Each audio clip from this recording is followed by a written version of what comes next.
यूं तो मेरे देश की संस्कृति नहीं है जो व्यक्ति हमारे बीच से गुजर गया है उसके बारे में किसी भी प्रकार की कोई बात करे, लेकिन चूंकि परवेज मुशर्रफ ही एक ऐसे व्यक्ति थे जिन्होंने सबसे बड़ी खाई पैदा की भारत और पाकिस्तान के बीच में, इसलिए सवाल तो उठेंगे। आपका मत क्या है इस पर? बहुत शुक्रिया शाजिया। देखें, बात यह है कि मैं सरप्राइज नहीं हूं कि बीजेपी की तरफ से जो रिएक्शन आ रहा है शशि थरूर के स्टेटमेंट पे, क्योंकि बीजेपी का तो मसला यह है कि वो तो अब गांधी जी को भी लीडर नहीं मानते, वो तो मुगल गार्डन्स का नाम भी दिल्ली में बदल देते हैं। तो मुसलमान दुश्मनी और पाकिस्तान दुश्मनी में आप जिंदा और मुर्दा का फर्क नहीं रखते। यही बीजेपी और आरएसएस की जो आइडियोलॉजी है, यही भारत को तबाही की तरफ ले जा रही है। मुशर्रफ साहब की जहां तक बात है, बात सच तो ये है कि मुशर्रफ साहब ने बिल्कुल कारगिल में आपको गर्दन से पकड़ लिया था, और फिर अगर अमेरिका के आगे जाके रोना ना रोया जाता तो शायद आज कश्मीर का मुद्दा हल हो जाता, शायद आज कश्मीर का मुद्दा हल हो जाता। लेकिन मैं अगर आप लोग आतंकी भेजना छोड़ देते तो कश्मीर का मुद्दा हल हो जाता। आपका पूरा सेंटेंस कर रही हूं, आधे सेंटेंस को पूरा कर दे रही हूं। कश्मीर का मुद्दा बिल्कुल हल हो जाता हामिद साहब, अगर आप लोग आतंकी भेजना छोड़ देते तो। आप मुझे बात पूरी करने दें। जहां तक मुशर्रफ साहब की बात है, देखें, शशि थरूर कहें या कोई भी कहे, 2001 से लेकर 2007 तक पूरी दुनिया ने मुशर्रफ साहब को लीडर माना। बेशुमार मौके के ऊपर Musharraf was known as the biggest leader, इससे इनकार नहीं है। पाकिस्तानियों के भी अपने नहीं हुए, वहां की सरकार के भी अपने नहीं हुए, तख्ता पलट के जाने जाते हैं।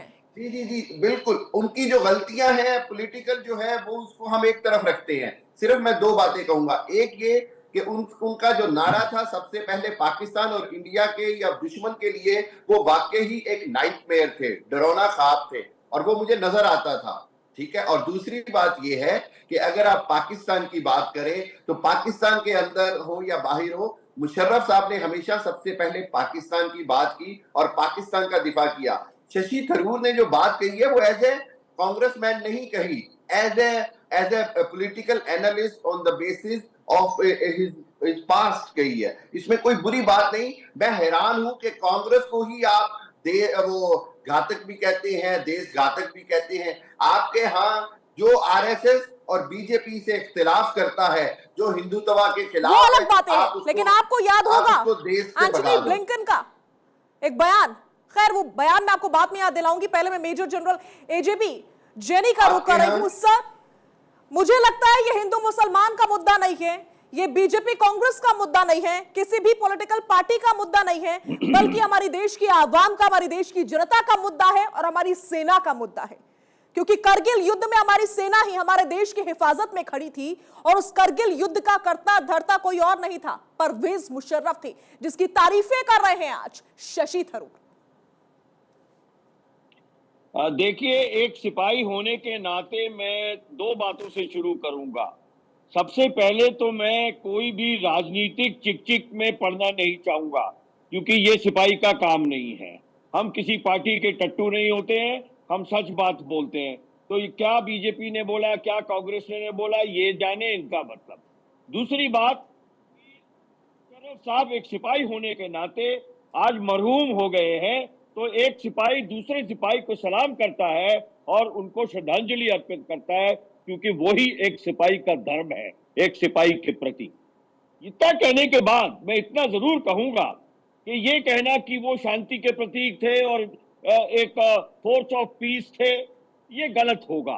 क्योंकि आप देखें कि मुशर्रफ साहब का hate India, hate India, hate India, उनकी किताबें पढ़ें, उसमें हेट इंडिया और कश्मीर मुद्दा, उन्होंने कहा कि हम पीस रख सकते हैं लेकिन कश्मीर हमारा है। सब कुछ बोल चुकने के बाद बोले कश्मीर हमारा है। अरे भैया, कश्मीर कहां से तुम्हारा हो गया? ये तो उन्होंने, अगर इतना उनको वो होता तो वो अपनी खुद की डेमोक्रेटिक सरकार को ना तख्ता पलट करके और मार्शल लॉ कर देते। और मार्शल लॉ करने के बाद क्या किया उन्होंने? आगरा में क्या हुआ हमें सब मालूम है।